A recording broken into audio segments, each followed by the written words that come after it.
Cassette 2, Side 2, Practice Test 4. In this test, you're going to hear a number of recordings.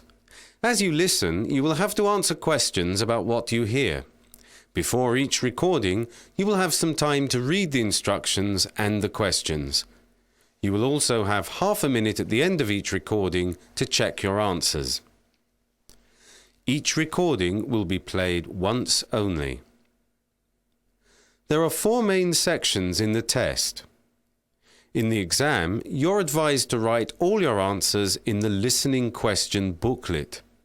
At the end of the test, you will have 10 minutes to transfer your answers to an answer sheet. So that you can repeat the tests in this book, you should write your answers on a sheet of paper rather than the book and practice transferring them to a copy of the answer sheet. Now look at Section 1 of the test. Section 1. You are going to listen to a conversation between 2 people, a customer and a travel agent. First, look at questions 1 to 5. As you can see, there are 4 alternative answers, A, B, C and D for each question. Decide which alternative is the most suitable answer for what you hear and circle the appropriate letter. You can see that there is an example in the book which has been completed. The part of the conversation relating to this example will now be played for you. Good morning. Can I help you? Hello. Yes, well, I just want some information actually. I'm trying to work out a trip at the end of the summer holidays. Yes? And I wonder if you could help me.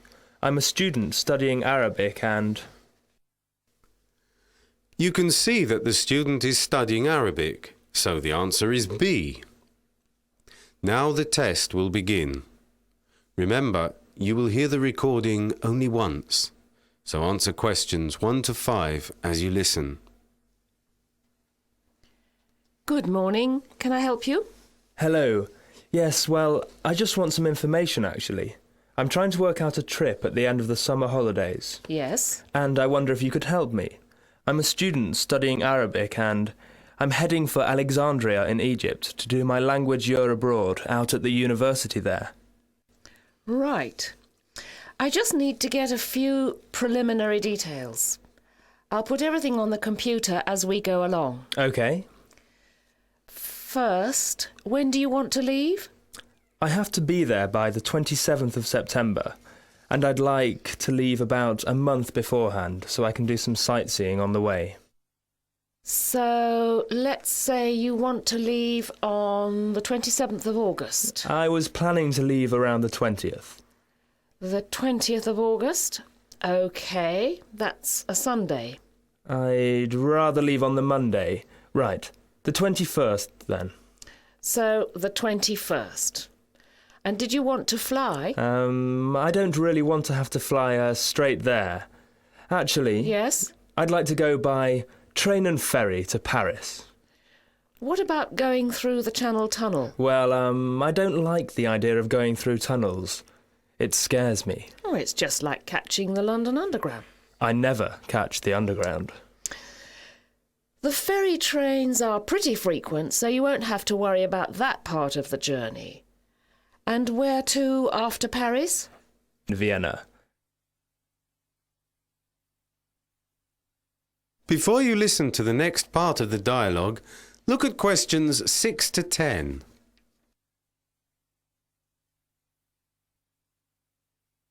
As you listen to the rest of the dialogue, answer questions 6 to 10. From Paris to Vienna, by plane or train? Train. I'd like to travel overnight, so I'd like a sleeper if possible. Right. A sleeper to Vienna from Paris. Right. There's an early morning train to Vienna, the 7:50, but that won't work because you want an overnight train. But then there's one at 17:49. Right. And you're lucky because they leave from the Gare de l'Est, which is right next to the Gare du Nord station where the ferry train comes in. Brilliant. So that gets into Vienna at 8:35 the next morning. You see, that bit of the journey alone costs, let me see, £141.80. Is that with the student discount? Yes. And then? I'd like to spend some time in Vienna, about a week perhaps, before going on to Athens. Train again? Well, no. I was thinking of going by plane via Budapest and stopping off there for a couple of days. You do realise that it's going to cost you a lot more going part of the way by plane and part by train. It would work out a lot cheaper if you did it all by train, or flew direct. How much are we talking about? Probably about at least £250 more. As much as that? Well, yes. You'll probably have to get a scheduled flight from Budapest to Athens, and that's going to cost a lot more than by train. Well, let's see when we add it all up at the end. And the last leg of the trip from Athens? I want to go from Piraeus by ferry. I see. OK. Now, I'm almost certain there's a ferry service to Alexandria from Piraeus, but I'll have to check. The computer's not giving me anything. Can I think this over? I'm maybe making it more complicated than it really is. Oh, by the way, have you checked the visa requirements for each country? Oh, I hadn't thought of that. Right. Can I take a few personal details? OK. Your name? It's James Weston. That's Weston. Right, fine. OK then. And a daytime telephone number? It's 0181 889 4269. I've logged all these details on the computer. I'll just give you the reference. It's IAMIFUR2.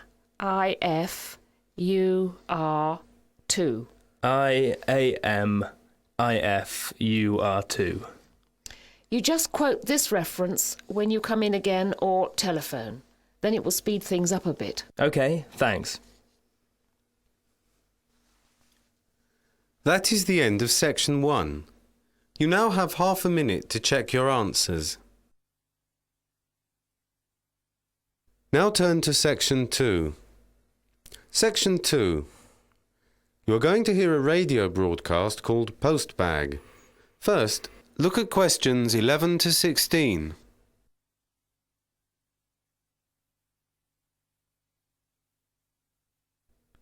For questions 11 to 16, complete the blank spaces in the table as you listen.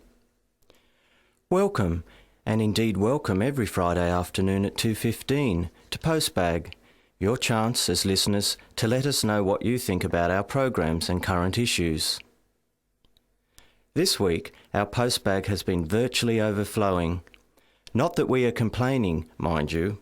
Many of you, in fact, a staggering 4,373 of you, to be precise, have completed Radio South's listener phone-in survey. Some general points. 83% of you think that the radio station has improved over the past year, and only 7% that it has got worse. Most of you think that the radio station provides an excellent service. That's a big thumbs up for Radio South. Some more statistics. A rather disappointing 64% of you did not like the start of the new international radio soap that began on Wednesday evenings last month. Many of you said that it was too vulgar and puerile, with no plot, no excitement, and only 17% said they liked it. We passed on your messages to the producer, and he said that he had received a number of letters and countless phone calls saying how innovative and modern the plot was. In fact, those figures for those listening had more than doubled for the second program. We'll have to wait and see how this one develops. And for 87% of you, the new starting time of 5 a.m. for the wake-up show went down really well. Only a small disapproval rating for this one. In fact, only 3%. Many of you said the earlier time is a real hit. Unfortunately, the wine show has not gone down well at all. It had a 15% approval rating and 25% who did not like it and 60% don't knows. Sadly, the main comment was that the program is downright boring. Maybe wine's going out of fashion. The full survey will be published next month and it is free on request. And now to our weekly letter slot. Before the radio broadcast continues, look at questions 17 to 20.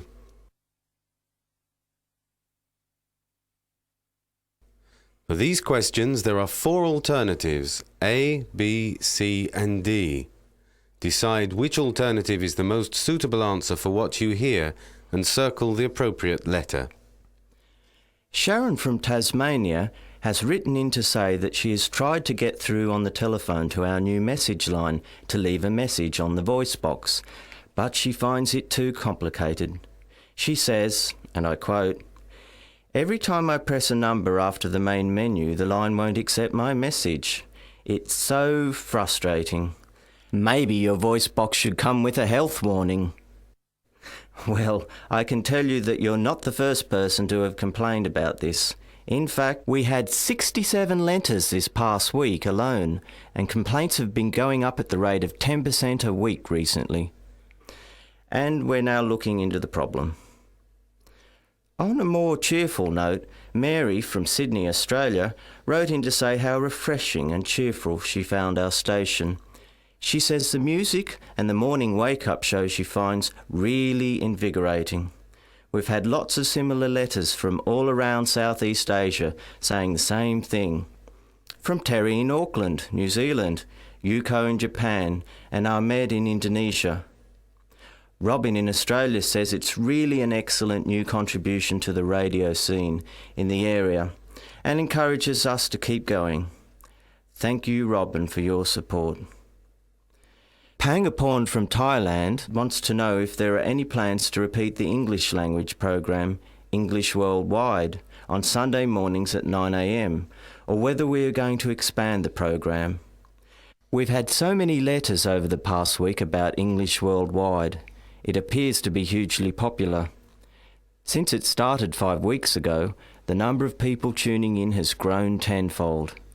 There are no plans at the moment to increase the 2-hour slot on Friday morning, but if numbers keep increasing at the rate they are, we may have to. Many of you have asked when we are becoming a 24-hour service. The answer is as soon as we can. We now broadcast 19 hours a day and hope to be on air 24 hours a day within the next 6 months. And now it's over to Marco, who's going to look at the latest cinema and video releases. That is the end of section 2. You now have half a minute to check your answers. Now turn to section 3. Section 3. You are going to listen to a tutorial with a university lecturer and 3 of his students. First, look at questions 21 to 25. For these questions, there are 4 alternatives, A, B, C and D. Decide which alternative is the most suitable answer and circle the appropriate letter. This is our third and last group tutorial of the term. Have you been finding them of any use? Oh yes, I get a lot out of them. Me too. And what about you, Lorraine? Yes, I think so. Okay, right. Anything for this week, Lorraine? No? Okay, Frilla? Well, you know I have 2 teenage daughters and I'm a single parent. Yes. Well, I'm finding it less and less easy to study as a mature student and have a teenage family. The girls have been playing me up. And what exactly do you mean by that? Kimberly, the eldest, has a boyfriend and she's taken to staying out later and later and she's becoming difficult to control. And the younger one, who's 14, misses Kimberly because they were always together. And I feel as if I'm letting them down by doing this course. They don't have a father and all they've got is me. I just don't know what to do. It is a difficult situation, this one. My mum did the same thing. Went back to studying when I was 16, and I think at the time I got really jealous. Of what? The course. The course? Well, it wasn't just the course. It was the other people, and the fact that my mum's time was taken up by other things and people. At the time, I didn't like it at all. That's the problem here, I think. And what happened, Stevie? Well, I started playing up to attract attention and doing some pretty stupid things, in fact, really stupid things. Like what? Oh, go on, tell us. No. Anyway, my mum sat my brother and me down and told us how important the course was for her and us, and why she hadn't been able to do it before. And? Well, she said that even though it had cost her a lot of money, and she was having to work part-time to keep everything going, she was prepared to give it up. And did she? Of course not, Lorraine. We felt pretty stupid. After that, we helped out more, and both of us got a job, a small job, so that she didn't have to give us any pocket money. Well, Frilla, maybe you should try the same approach. I think I might just give it a try. Thanks, Stevie, you're a star. And what about you then, Stevie? Before you listen to the rest of the tutorial, look at questions 26 to 30.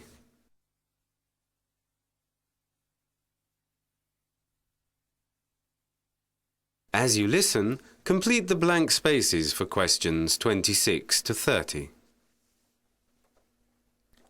I've got a rather more mundane problem.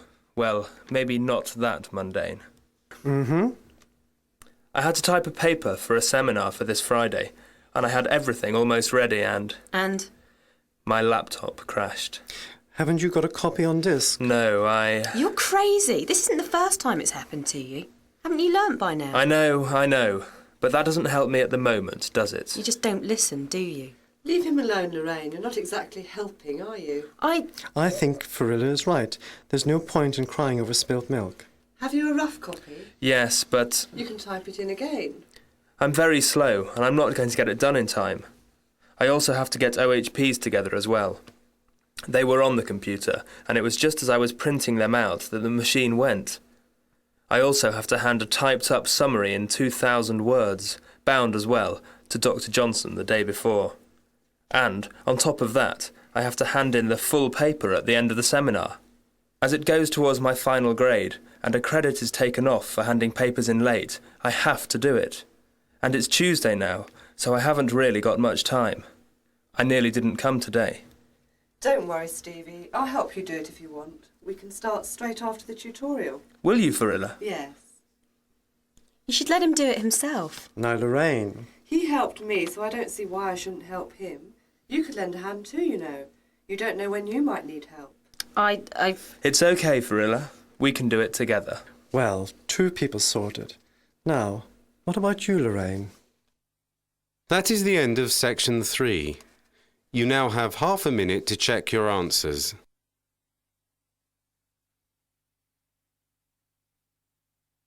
Now turn to section 4. Section 4. You are going to hear 2 extracts from a lecture by a journalist on becoming a music critic, and then what a music critic's job involves. First, look at questions 31 to 37. As you listen, answer questions 31 to 37. And how did it all start? Many times I have been asked how someone becomes a journalist and how I myself became a music critic. There is no set path.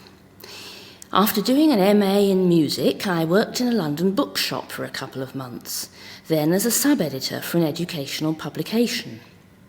After I left that, like many of my colleagues, I wrote freelance features for various newspapers and magazines in the music world. My counterparts on other newspapers made their entry to music criticism by totally different routes. Some took courses in journalism, some wrote features which they then sent round newspapers and journals until they were published, while others took some less orthodox steps. After a couple of years freelancing, rather than moving into the editorial field in journalism, I was given the rare opportunity to become a music critic on a national newspaper, on a retainer. For those of you who don't know what it is, a retainer is a fixed yearly sum paid for a certain number of, in my case, concert reviews. Cheap labour with the prestige thrown in by way of compensation. To many, the work of a music critic is glamorous, and in some respects, I have to admit, it is. I have the rare chance to meet interesting people, but like any other profession, it has its downside.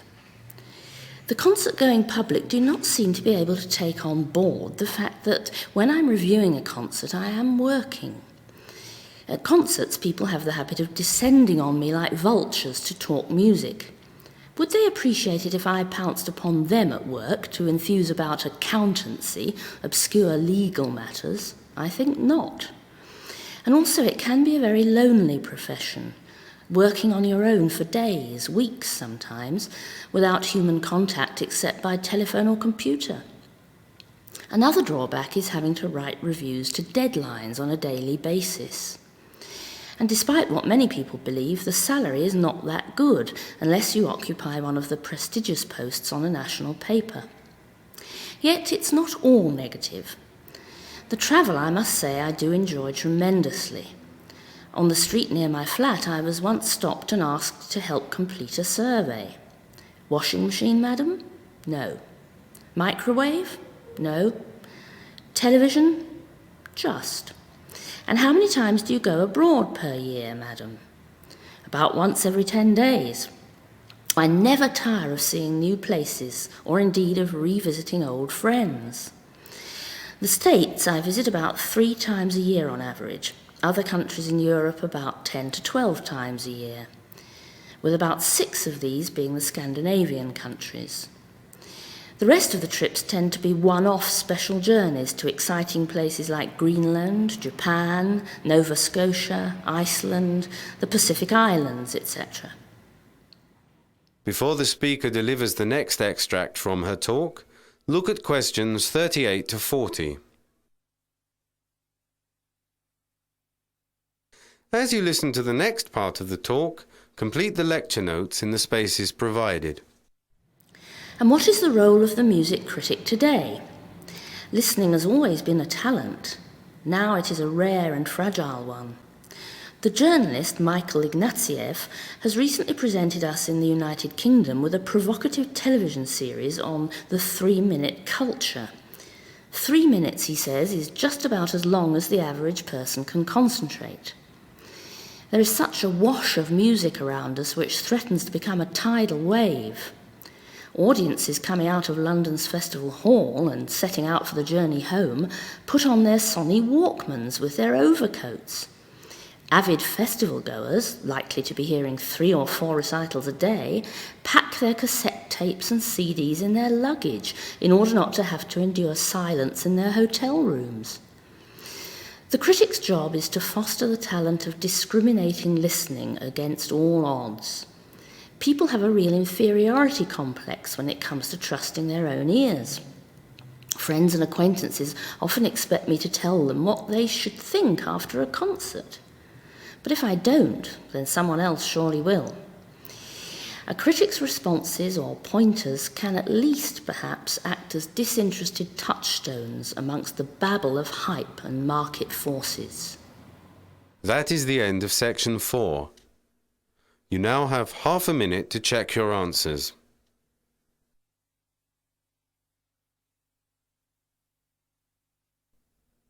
You now have 10 minutes to transfer your answers to your answer sheet.